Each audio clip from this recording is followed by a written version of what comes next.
प्रभु यीशु मसीह के नाम में आपको अनुग्रह, शांति और आशीष मिले। एक बूढ़ा चाइनीज व्यक्ति था और उसका घर काफी अंदर रिमोट इलाके में था, बहुत अंदरूनी इलाके में था।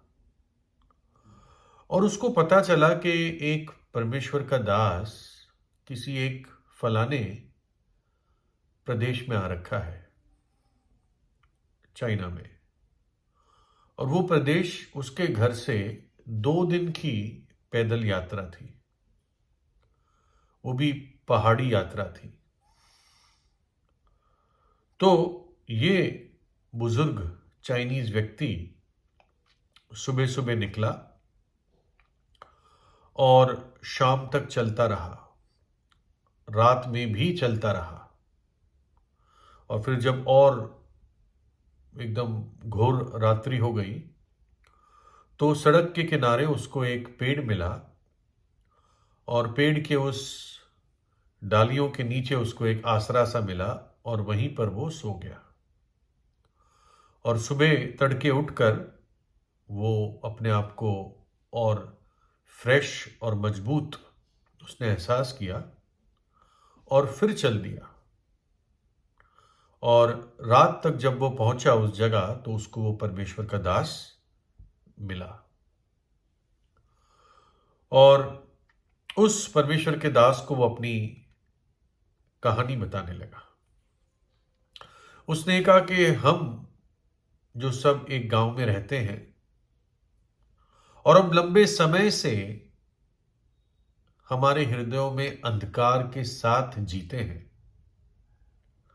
लेकिन हमने सुना है कि आप एक ऐसे परमेश्वर के बारे में बताने आए हैं जो रोशनी देता है, जो हमको रोशनी दे सकता है। तो इसलिए मैं आपको लेने के लिए आया हूं। 2 दिन की यात्रा है। ये जो पहाड़ दिख रहा है उसके हमें दूसरी ओर जाना है। हम लोग गरीब लोग हैं और मेरे पड़ोसी भी गरीब है, लेकिन सब ने वादा दिया है कि वो अपना चावल आपके साथ बांटेंगे और आपके आराम करने के लिए, सोने के लिए बिस्तर भी देंगे और आपको गरम कंबल, रजाई ये भी देंगे। और हमारे आगे और गांव हैं, ना केवल 1 या 2 या 10 परंतु सैकड़ों गांव हैं। और वो सब भी कह रहे हैं कि तुम वहां पर आओ। वो सब उस ज्योति के बारे में जानने के लिए उत्सुक है। और उस परमेश्वर के दास ने ये बात जब सुनी, वो दिल में बहुत दुखी हुआ और रोने लग गया। और उसने ये जवाब दिया कि मैं नहीं जा पाऊंगा, मेरा शरीर टूट गया है, मैं बीमार हूं और मुझे एक प्रकार से विकलांग की तरह वापस घर अब जाना पड़ेगा।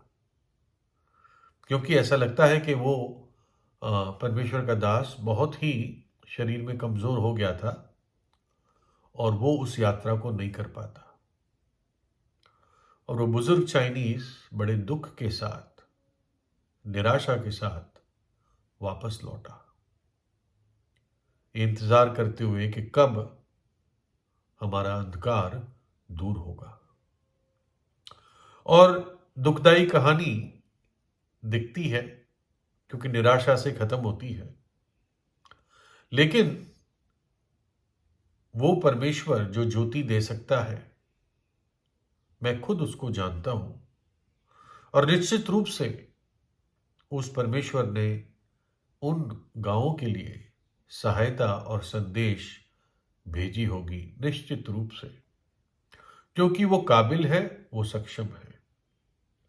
और परमेश्वर नहीं चाहता है कि कोई भी व्यक्ति अंधकार में और पाप में मर जाए। लिखा है 1 तिमुथियुस 2 अध्याय में, वो ये चाहता है कि सब मनुष्यों का उद्धार हो और वे सत्य को भली भांति पहचान ले। परमेश्वर की इच्छा है कि सब मनुष्य को मुक्ति प्राप्त हो, कि सब मनुष्य को अनंत जीवन प्राप्त हो और वे सत्य को अच्छी तरह पहचान लें। ये परमेश्वर की इच्छा है। जो कोई सत्य का खोजी होता है, जो एक बिना पक्षपात के विचार से या दृष्टिकोण से जो सत्य की खोज करता है, वो हमेशा हमेशा हमेशा प्रभु यीशु के चरणों पर ही आता है, चाहे वो दुनिया में किसी जगह से क्यों ना हो, क्योंकि प्रभु यीशु सत्य है। उसने कहा, मार्ग, सत्य और जीवन मैं ही हूं। मैं खुद इस संघर्ष में था कि मैं अंदर से कैसे पवित्र बन सकता हूं। मैं ईश्वर का खोजी नहीं था, इतना ईश्वर पे विश्वास करता था, लेकिन मेरा संघर्ष था, मेरी खोज थी कि मैं अंदर से कैसे पवित्र बन सकता हूं। और आखिर में मेरी खोज कहां खत्म हुई? प्रभु यीशु मसीह में। मैंने जाना कि यीशु मसीह का लहू ही मुझे शुद्ध और पवित्र कर सकता है। एक और महाशय को मैं जानता हूं, वो एम्बेसी की गाड़ियां चलाते थे और वो और उसका परिवार पहाड़ के इलाके से आते थे और वो बहुत दुष्ट आत्मा से पीड़ित थे। उनका परिवार दुष्ट आत्माओं के हमलों से पीड़ित था और बहुत परेशान थे ये व्यक्ति। लेकिन एक दिन वो एक डॉक्टर के यहां गए। एक लेडी डॉक्टर थी, किसी काम से गए होंगे, मुझे नहीं मालूम। लेकिन उस घर में जब वो गए तो उन्होंने एक कुछ लिखाई दीवार पर लगी हुई देखी, एक फ्रेम के रूप में, और उसमें लिखा था, हे सब बोझ से दबे और परिश्रम करने वाले लोग, मेरे पास आओ, मैं तुम्हें विश्राम दूंगा।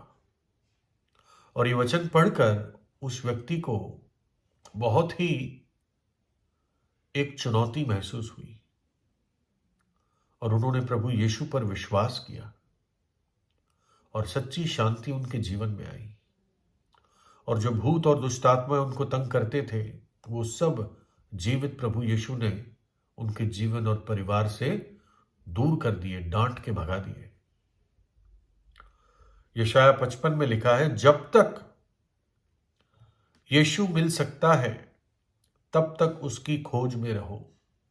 जब तक परमेश्वर मिल सकता है तब तक उसकी खोज में रहो। जब तक वो निकट है तब तक उसको पुकारो। दुष्ट अपनी चाल चलन और अनर्थकारी अपने सोच विचार छोड़कर यीशु ही की ओर फिरे, यीशु उस पर दया करेगा।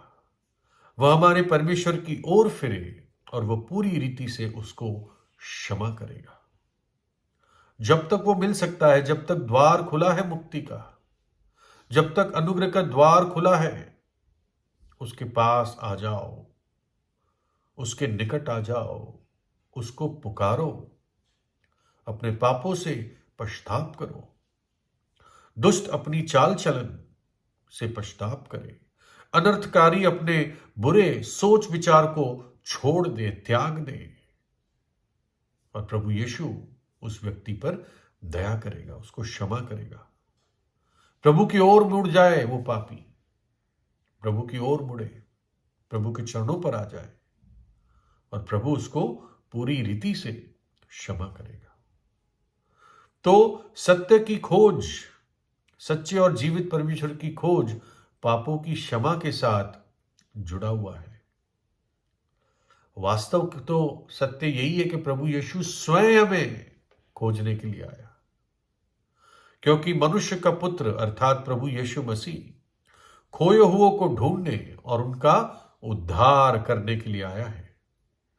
कलवरी के क्रूस पर उसने अपनी भेड़ों के लिए, हमारे लिए अपना प्राण दिया, हमारे पापों के लिए अपना बलिदान दिया और मर गया और अपना पवित्र लहू बहा दिया।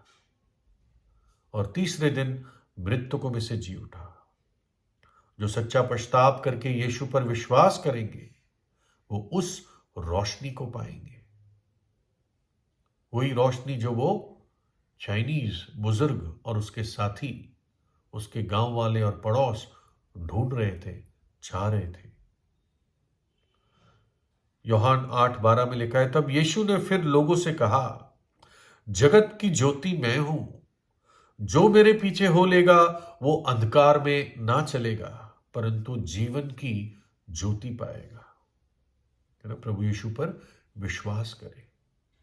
उसका लहू हर एक पाप और अंधकार को हमारे जीवन से दूर कर देता है और हमारे जीवन को पवित्र रोशनी से भर देता है।